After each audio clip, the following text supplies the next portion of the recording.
이번 영상은 지난 시간에 이 해겔 지문을 읽는 거에 시간을 드렸잖아요. 이번에는 이 나 지문을 통해서 이제 문제까지 풀어보는 시간을 가져보려고 합니다. 자, 이제 우리 해겔의 지문을 읽었습니다. 배경 지식이 있었다면, 즉 배추, 소금, 김치 이런 정반합의 배경 지식이 있었다면 조금 더 이해하기 쉬웠고, 이 정도의 배경 지식 가지고도 솔직히 이해하기 좀 어려운 문제지 않았나, 그런 지문이지 않았나라는 생각을 저는 합니다. 근데 수능 특강 수능 완성 보니까 변증법이 나와 있긴 하더라고요. 그러니까 이거를 이제 출제하시는 분들이 어떤 의도를 가졌는지는 모르겠지만, 정확하게 그 생각을 알기는 힘들지만, 아마 수능 특강 수능 완성 얘네들이 봤으니까 이 정도는 배경 지식을 가지고 있겠지라고 생각하시면서 내지 않았을까라는 생각도 해봅니다. 자, 어쨌든 우리 요 해겔 지문을 읽었으니까 이제 나 지문 읽어봅니다. 이제 나는 변증법의 매력은 종합에 있다. 우리 이거 정, 반, 합 이거 알잖아. 종합에 있대, 그치? 종합의 범주는 두 대립적인 범주를 하나의 일방적인 승리로 끝나서도 안 되고, 그쵸? 배추만 이겨서도 안 되고, 그치? 그 다음에 소금만 이겨서도 안 돼.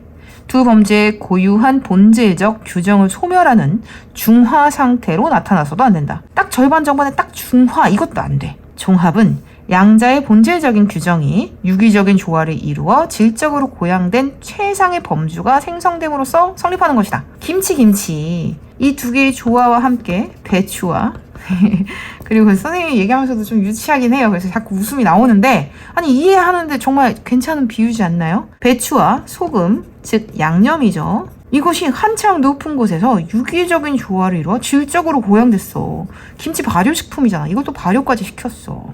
최상의 범주가 생성됨으로써 성립. 오케이. 변증법을 매력있게 보는 나의 입장입니다. 해겔이 강조한 변증법의 탁월성도 바로 이것이다. 그러기에 변증법의 원칙에 최적화된 엄밀하고도 정합적인 학문체계를 조탁하는 것이, 선생님 조탁이라는 단어 되게 오랜만에 보거든요. 이건 이제 학문적으로 뭐랄까 체계성을 가져가게 만드는 게 조탁인데, 애기들 혹시 조탁이라는 단어 몰랐다고 할지라도 이 문맥으로 학문적 체계를 조탁하는 건 뭐 만들어 가나 보다, 이렇게는 유추할 수 있겠죠? 자, 이제 그것이 그의 철학적인 기획이 아니었던가? 그런데 그가 내놓은 성과물들은 과연 그 기획을 어떤 흠결도 없이 완수한 것으로 평가될 수 있을까? 아니, 본인이 정반합 이렇게 만들려고 해놓고 과연 흠결도 없이 완수한 것으로 평가될 수 있나? 미학에 관해서는 그렇다라고 답변하기 쉽지 않을 것이다. 즉, 미학만큼은 지금 변증법을 이야기한 해겔의 이야기가 이건 통용되지 않아 라고 하는 부분이죠.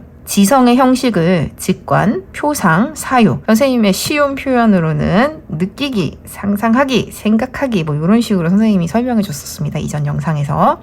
순으로 구성하고 이에 맞춰서 절대 정신을 예술, 종교, 철학 순으로 편성한 전략은 외관상으로는 변증법적 모델에 따른 전형적인 구성으로 보이는데 실제 내용은 직관으로부터 사유에 이르는 과정에서 아까 직관이 어땠죠? 여기 봐요. 직관은 외면성이고 표상은 내면성이었지. 그리고 그것이 통합돼서 사유가 됐단 말이야. 근데 이런 과정에서 외면성은 점차 지워지고 내면성이 점진적으로 강화, 완성되고 있음이 보여진다. 그러니 이게 예술이었죠. 예술로부터 철학에 이르는 과정에서는 오히려 뭐야, 너는 지금 얘가 하나가 사라져도 안 된다 그랬고 둘이 중화 상태도 안 된다 그랬는데 지금 이거 없어졌네 라고 얘기하는 거죠. 예술로부터 철학에 이르는 과정에는 객관성이 점차 지워지고 주관성이 점진적으로 강화 그리고 완성되고 있음이 확연하게 드러날 뿐 진정한 변증법적 종합은 이루어지지 않았다. 그쵸, 여기서 이야기하는 부분. 야, 너 변증법 잘 얘기했어. 정반합. 근데 그거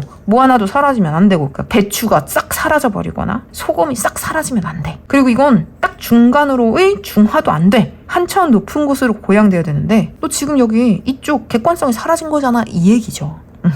직관의 외면성 및 예술의 객관적인 본질은 무엇보다도 감각적인 지각성인데 이러한 핵심 요소가 그가 말하는 종합 단계에선 완전히 소거되고 만다. 그러니까 이 나의 이 사람의 입장에서는 뭐냐? 해겔, 너 지금 정, 반, 합 이렇게 해서 발전된다라고 얘기해놓고서 정 지워버렸네. 너 지금 이거 외면성, 객관성, 예술 싹 다 지워버린 거잖아 라고 얘기하는 거죠. 변증법에 충실하려면 해겔은 철학에서 성취된 완전한 주관성이 재객관화되는 단계에 절대 정신을 추가했어야 한다라는 말. 즉, 이 합이 다시 정의되는 그 과정을 얘기하는 걸 거예요.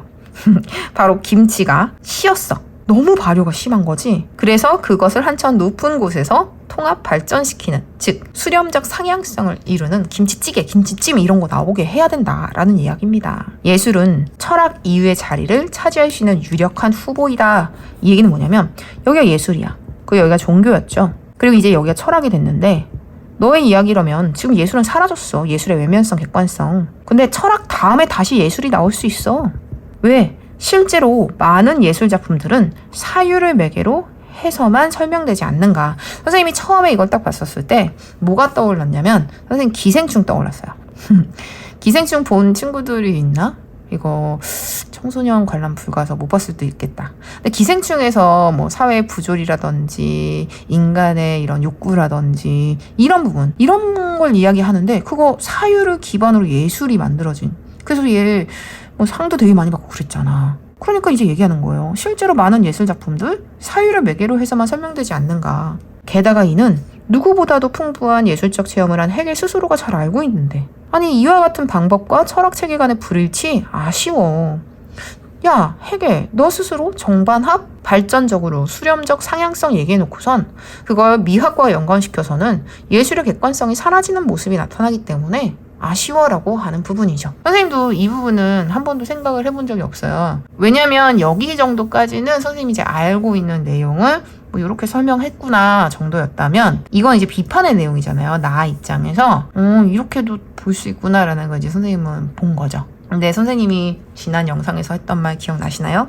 지난 영상에서 선생님이 했던 이야기 잠깐 다시 가지고 왔습니다.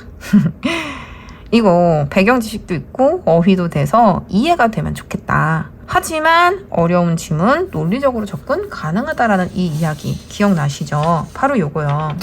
선생님이 용어를 쉽게 변화시켰었죠? 느끼기, 상상하기, 생각하기. 이 자리 A, B, C 이게 직관, 표상, 사유가 들어가든 느끼기, 상상하기, 생각하기가 들어가든 이 문장 구조를 통해 파악할 수 있다. 이런 형식으로도 문제를 풀 수 있는 거죠. 찾아가면서 대응하는 거. 이런 걸로 말이죠. 물론 이해하면 좋습니다. 선생님은 운이 좋아서 선생님이 알고 있는 그리고 좀 흥미롭게 생각했던 주제가 이 지문으로 나와서 이해하기가 조금 수월했지만, 아니 이거에 관심이 없는 학생들은 얼마나 어려웠겠어요? 하지만 이런 방식으로도 접근할 수 있다라는 거. 자, 이제 문제 풀어봅니다. 먼저 4번부터 풀어볼게요. 가나에 대한 설명으로 가장 적절한 것은 가와 나 모두 특정한 철학적 방법, 변증법이죠.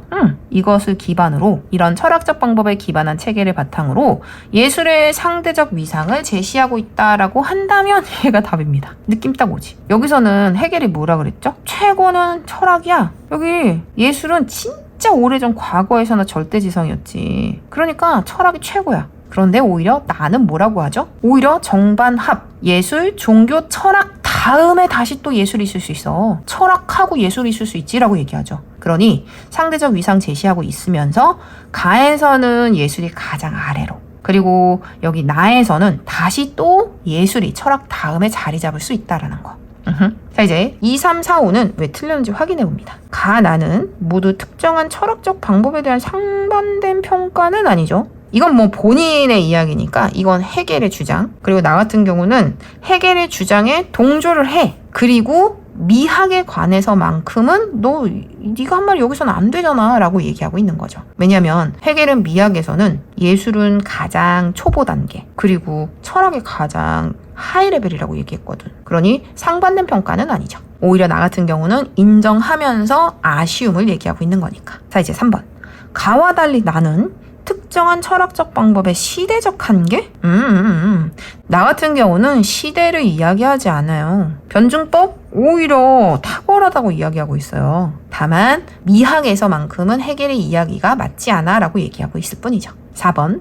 가와 달리 나는 특정한 철학적 방법에서 파생된 미학 이론? 장르를 범주화시킨다? 말도 안 되죠. 이건 그냥 아예 안 나온 내용. 그 다음 요거 통시적이라는 거. 통과하다 시간을 이렇게 생각하면 돼요. 시간을 꿰뚫는 거야. 근데 이건 시간의 흐름이 없죠. 그럼 여긴 통시성이 없어 아예.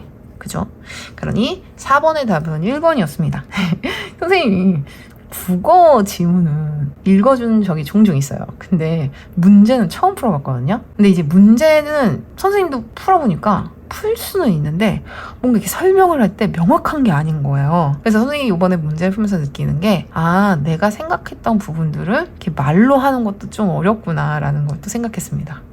어쨌든 자, 이제 5번으로 넘어가 봅니다. 5번, 가에서 알 수 있는 해겔의 생각으로 적절하지 않은 것은 이라고 했습니다. 자, 이건 선생님이 사회문화 그리고 생활관리를 가르칠 때도 하는 건데 옳은 거를 고르라는 게 훨씬 더 많아요. 그래서 옳지 않은 거라고 하면 앞에다 X 쳐놓고 시작하면 좋습니다. 자, 이제 시작해볼까요? 절대정신의 내용은 본질적으로 논리적이고 이성적인 것이다. 말은 해겔의 생각이라고 했는데 이거 선생님이 생각할 땐 이거 일치불일치 문제였습니다.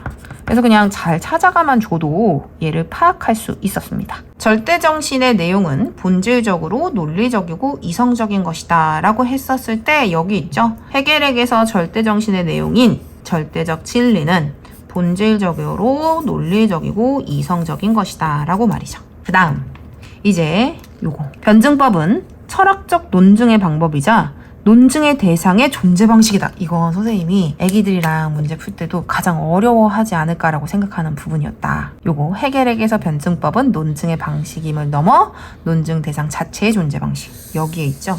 이게 지난 시간에 선생님이 이거 설명해 줬잖아요. 배추, 소금, 김치로 발전하는 그 논리적인 구조성이죠. 이것과 함께 김치가 발전해 나가는 그 존재 방식 자체. 좀 어려운 내용인 건 사실 맞습니다. 선생님은 이거 보면서 이제 이런 부분이 떠오르는데 애기들이 이걸 보면서 이걸 어떻게 떠올려요? 근데 이건 일치불일치로서 여기 논증의 방식, 방식이나 방법이나 그 다음에 논증의 대상의 존재 방식 여기 있구나 라고 일치불일치로 찾아주셨으면 됩니다. 이럴 때는 좀 스케일적인 부분이 필요하죠. 아까 ABC 했던 것처럼. 자, 이제 세 번째, 얘도 맞았고 얘도 맞았어. 좀 옳지 않은 거 고르는 거죠. 3번. 절대정신의 세 가지 형태는 지성의 세 가지 형식이 인식하는 대상? 자, 이 부분은 선생님이 예전에 학생이 하나 물어봤던 질문이 있어가지고 기억을 하는데 철학에서 뿐만이 아니라 어떤 사회나 이런 부분에서 문제를 출제할 때 주체와 대상을 구분해요. 그러니까 누가 무엇을 했는지. 나는 이거 글자가 나오나요? 안 나온다. 이거 여기다 써야 되겠다. 자, 다시요. 자, 이거 약간 올릴게요. 자, 이제 보이죠? 네. 자, 이제 철학, 사회 이런 데에선 주체와 대상을 구분하는 거야. 나는 사과를 좋아합니다.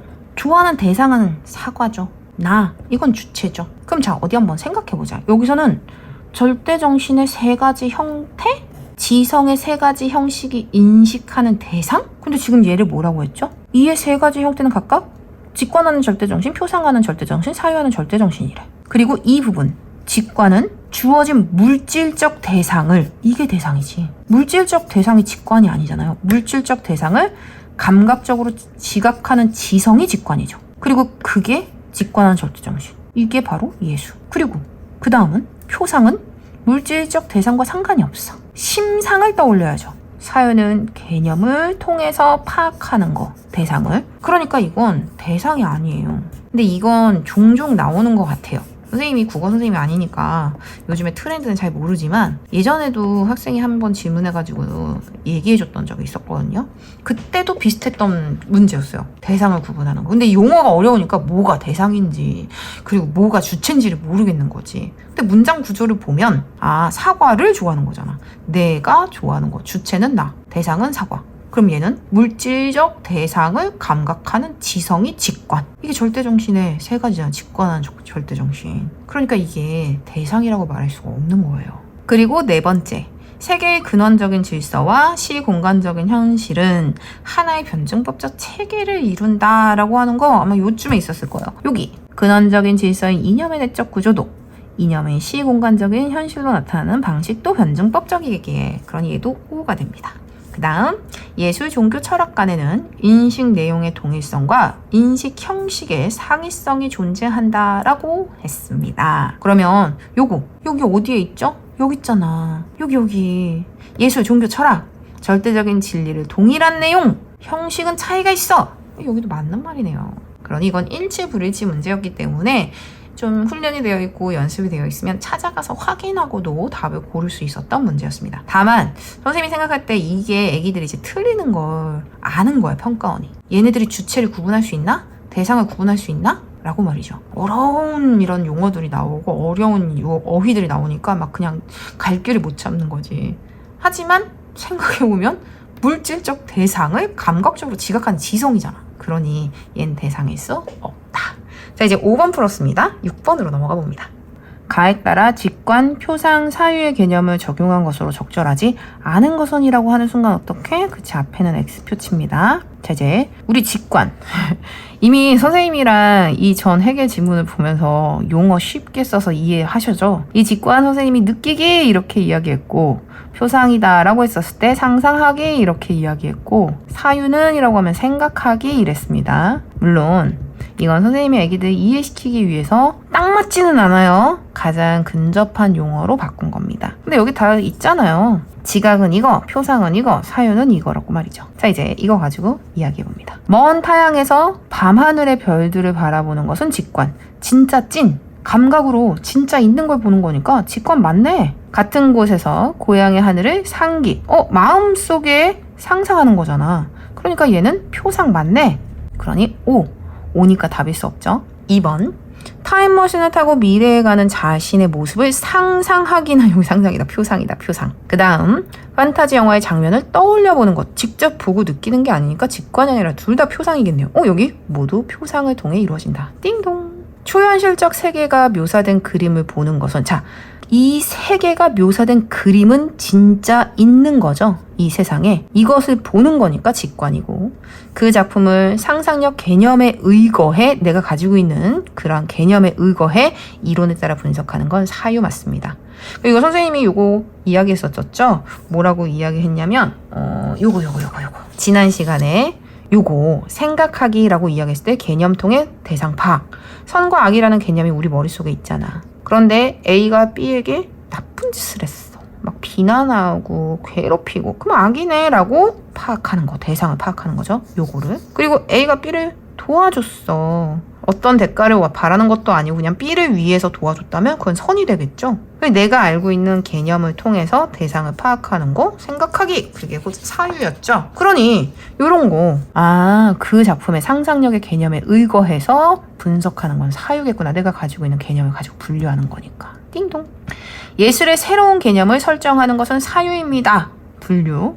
그리고 이를 바탕으로 새로운 감각을 일깨운다? 근데 실제 감각을 일깨우는 건, 자 봐요. 감각을 일깨우는 작품의 창작을 기획하는 거지. 아직 뭐 현실을 만들어지지도 않았어. 그러니 얘는 직관을 통해서 이루어지겠군 이런 게 아니라 모두가 다 사유입니다. 생각하는 거. 자, 이제 5번입니다. 도덕적 배려의 대상은 생물학적 상위성 개념에 따라 규정하는 것, 감수성 소유 여부를 새로운 기준으로 제시하는 것 모두 사유를 통해 이루어지는구나 라고 하는 건, 그쵸, 내가 가지고 있는 개념을 가지고 대상을 분류하고 파악하는 거니까 사유 맞는데, 이제 여기서 선생님이 또 하나는, 선생님은 사탐 선생님이잖아요. 그러니까 글을 읽으면서 계속 세상의 이야기들을 떠올리죠. 이거 딱 보자마자 선생님은 싱어가 떠올랐습니다. 싱어. 만약에 생활관리 하는 학생들은 이거 보고 싱어 떠오르면 진짜 좋은 거예요. 그게 바로 진짜 찐 글 읽기, 찐 독서거든요. 내가 본 그 글자, 그 글을 통해서 진짜 세상을 파악하는 거. 도덕적 배려의 대상. 우리가 생활관리, 자연윤리에서 배우는 게 딱 이거거든요. 도덕적 고려의 대상, 생물학적 상위성. 뭐 이게 식물이 됐든 아니면 동물이 됐든 인간이 됐든. 감수성 소유 여부가 이게 쾌호감수 능력이거든. 뭔가 반가웠었어요. 그런데 이걸 보고 싱어의 쾌거감수 능력을 떠올리는 학생이 있었을까요? 있었으면 정말 좋았겠다. 어쨌든 6번의 답은 얘가 틀렸으니까 답 4번 됩니다. 자, 이제 7번으로 넘어가 봅니다. 나의 글쓴이의 관점에서 기억과 니은에 대한 해겔의 이론을 분석한 것은 이라고 이야기했습니다. 기억 찾아가 볼게요. 기억이 어딨나 라고 봤더니 이거네. 정립, 반정립, 종합. 니은이 어딨나 라고 찾아가 봤더니 여기 예술, 종교, 철학 있습니다. 어디 한번. 또 이것도 적절하지 않은 거래. X표 치고 시작해봅니다. 기억과 니은 모두에서 첫 번째와 두 번째 범주는 서로 대립한다.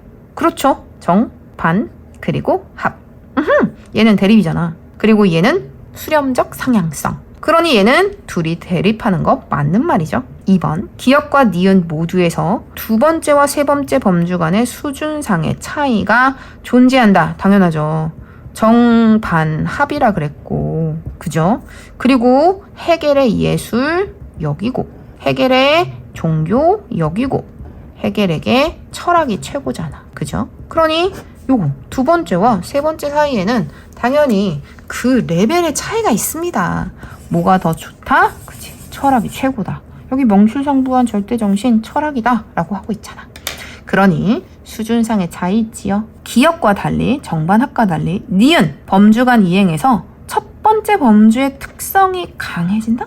예술. 지금 여기 나 입장에서 이야기하고 있는 거잖아요. 근데 지금 나가 뭐라 그랬지? 예술의 요런 객관성 그리고 외면성이 사라지는 걸 얘기했죠. 이게 강해지는 게 아니라 오히려 갈수록 약해지고 없어지는 게 문제지. 그러니 옳지 않은 거 답은 3번입니다. 자, 이제 4번 봅니다. 니은과 달리 기역에서는 세 번째 범주에서 첫 번째와 두 번째 범주의 조화로운 통일이 이루어진다. 그렇죠. 지금 이 사람은 해겔을 비판하는 내용 자체가 뭐였냐면 이 예술의 외면성이 사라진 걸 비판하고 있단 말이야. 그런데 예술에선 사라졌지만 야, 변증법에서는 이런 종합적인 이러한 통합이 이루어진 거야 라고는 이야기하죠. 기역에선 됐는데 니은에서 안 됐어 라고 이야기하는 거 맞는 말입니다. 그리고 5번. 니은과 달리 기역에서는 범주간 이행에서 수렴적 상향성이 드러난다. 그렇죠. 니은 같은 경우는 예술이 사라졌다라고, 즉 객관성, 외면성이 사라졌다고 이야기하거든요. 나는 말이지. 그리고 8번입니다. 선생님도 실제 가장 고민을 많이 했던 문제이긴 합니다. 선생님 2번, 4번 엄청 고민했거든요. 이게 뭐냐면 이렇게 보면 2번 같기도 하고 이렇게 보면 4번 같기도 한 거예요. 그래서 선생님이 왜 이걸 고민했는지도 이야기를 해줄게요. 우선은 이 답은 4번이었습니다. 근데 이거는 애기들 이거 짝수형이어서 그래요. 선생님 맨 처음에 채점했을 때 이거 홀수형으로 채점해가지고, 근데 이건 짝수형 문제고 애기들은 자기가 가지고 있는 문제 가지고 확인하세요. 자, 이제 8번 봅니다. 보기는 해겔과 나의 글쓴이가 나누는 가상의 대화의 일부이다. 가에 들어갈 내용, 이 얘기는 뭐냐면 해겔이 이런 주장을 하고 있어. 그리고 나는 이런 이야기를 하면서 이 가에 무슨 말 들어갈지 고르라는 거야. 나중에 보니까 선생님이 이제 고민을 한 부분은 나 입장에서 봤었을 때 비판할 땐 중의적 표현이라고 저는 생각했어요. 이렇게 보면 2번도 되고 이렇게 보면 4번도 되고. 근데 이게 문제 출제 유형으로 본다라고 하면 다를 수 있다라고 생각해요. 왜냐면 이게 그렇더라고요. 선생님이 물론 국어 선생님이 아니기 때문에 이거를 명확하게 딱 잘라서 요즘 트렌드가 이렇다라고 말하기는 어려운데 이 답이 4번이 되는 이유를 보면 나는 지금 파랑파랑을 생각을 하고 있는 거야. 이 파랑의 생각을 하고 있는 나가 해겔에 대해서 이야기하는 거야. 그러니까 얘는 파랑이 주장을 하는 거죠. 그러니 얘의 주장으로서 해겔을 비판해야 돼. 야, 너 지금 이렇게 얘기하고 있는데 또 이거 이러이러한 거잖아 라고 했었을 때에는 자기 주장이 여기 들어가야 되기 때문입니다. 우선 어디 한번 볼게요. 먼저 괴테와 실러의 문학작품을 읽을 때 놓치지 않아야 할 점이 있네. 이 두 천재도 인생의 완숙기에 이르러서야 비로소 최고의 지성적 통찰을 진정한 예술미로 승화시킬 수 있었네. 그에 비해 초기의 작품들은 미적으로 세련되지 못해 결코 수준급이라고 할 수 없었는데 이는 그들이 아직 지적으로 미성숙했기 때문이네. 아니 본인이 근데 여기서 뭐라 그랬냐면 예술 다음에 종교라며 그 다음이 철학이라며 철학이 최고라며. 근데 지금 이야기하기를 뭐라고 얘기하고 있냐면 야, 괴테나 실러 처음에 예술 후졌어. 근데 얘네들이 철학적인 사유가 되고 나니까 그 다음 예술이 좋아졌더라. 그게 드디어 세련미를 가지고 예술미로 승화시켜줬더라. 이 얘기야. 그러니까 나가 얘기하는 거야. 야, 또 지금 기본적인 논증 방법으로 연결하면 뭐냐면 예술이 철학 다음에 있을 수 있는 거 얘기하고 있는 거야. 이 얘기입니다. 그러니 요거 외면성에 대응하는 예술이 외면성이죠. 예술. 여기서 처음에 그 지문 속에서 이야기했을 거. 현실에서는 내면을 바탕으로 하는 절대 정신일 수 있다. 예술의 외면성. 근데 종교, 내면, 그리고 철학으로 더 강화. 근데 그 뒤에 더 예술이 멋있어졌대. 그러면 이거일 수도 있어 라고 하는 말. 그러니 답 4번 됩니다. 그러면 선생님은 왜 2번을 고민했느냐? 이제 얘기했잖아요. 야, 너는 이거 사라지지 않는다고 그랬는데 네 말대로만 하면 이거 사라진 것처럼 나와. 선생님 또 이렇게 생각했거든. 근데 선생님은 2번도 고민했습니다. 왜냐면 여기에 내용을 본다면 만약에 야, 너 말은 이렇게 하는데 네 말처럼 이런 식으로 접근을 하게 된다면 이 예술에서의 객관성은 사라진 거잖아 라고 비판할 수 있거든요. 근데 이게 조금 애매하긴 했어요. 과연 예술의 객관성이 사라지고 주관성을 지니냐면 아니고 예술의 객관성이 사라지고 종교의 주관성이 철학에서 더 강화되는 거지 얘가 예술일 순 없거든. 그래서 선생님은 이제 2번이 아니라 4번으로 골랐는데 근데 이 부분에서는 이렇게 비판하는 건 가능하지 않나라는 생각을 한 거죠. 이게 명확하지 않으니까 그죠? 이게 딱 떨어지지 않거든요. 그러니까 이제 답은 4번일 수밖에 없지만 살짝 고민을 했었다. 자, 이제 1번 왜 틀렸는지 확인해 봅니다. 이론에서는 절대 정신으로 규정되는 예술이 현실에서는 진리의 인식을 수행할 수 없다? 자, 어디 한번 볼까요? 여기에서 없다라는 말은 이미 얘의 주장이 아니야. 그죠? 왜냐면 예술이 그 다음을 차지할 수 있어 라고 자기 주장으로 해결을 비판해야 되기 때문에 얘랑 해당되지 않습니다. 3번 이론에서는 반정립 단계에 위치하는 예술이 자체가 틀렸어. 아니지, 얘가 정이잖아. 반정립이 종교죠. 반정이잖아. 그럼 얘는 아예 안 맞아. X. 5번 이론에서는 대립적 범주들의 종합을 이루어야 하는 세 번째 단계가 현실에서는 그 범주들을 중화한다 라는 것 자체가 또 나의 주장이 아니야. 그죠? 그러니까 이게 안 맞아요. 왜냐? 예술, 종교, 철학 그리고 오히려 그 다음 사유를 바탕으로 한 예술의 재정립이 있을 거니까. 이렇게 해서 8번의 답은 4번이고 어떻게 봐도 2번은 답이 되지 않습니다. 근데 선생님이 선생님 머릿속으로 생각하는 거랑 학생들에게 이렇게 설명하는 거에 큰 차이가 있음을 지금 영상을 찍으면서 느꼈습니다. 선생님 문제 풀 땐 되게 명확하고 이게 답이야 이렇게 딱딱 풀면서 그리고 이거 2번 4번이 고민이지만 이건 아니니까 뭐 4번이겠지 이런 걸 얘기하려고 하니까 이게 제대로 전달이 된 건지가 만약에 선생님 국어 선생님이었다면 달랐겠죠? 조금 더 많이 연습을 했고 경험이 있으니까 조금 더 잘 전달하는 방법을 알았겠지만 선생님 사탐 선생님이니까 선생님은 이렇게 문제를 풀었다. 사탐 선생님도 국어 지문을 이렇게 읽고 풀 수 있구나. 그럼 애기들은 더 잘할 수 있습니다. 물론 이 지문은 선생님이 좀 더 유리한 건 사실. 하지만 문제 푸는 그런 방법론적 부분이라든지 이런 유형을 구분하는 부분은 선생님보다 학생들, 애기들이 훨씬 더 잘할 수 있어요. 연습하면 됩니다. 9번 안 할게요. 너무 쉬워서. 다음 시간 더 좋은 영상으로 찾아뵙겠습니다. 선생님이 이거 찍고 영상 올리면서도 도움이 됐겠죠? 도움이 됐으면 좋겠습니다. 안녕. 다음 시간에 또 만나요.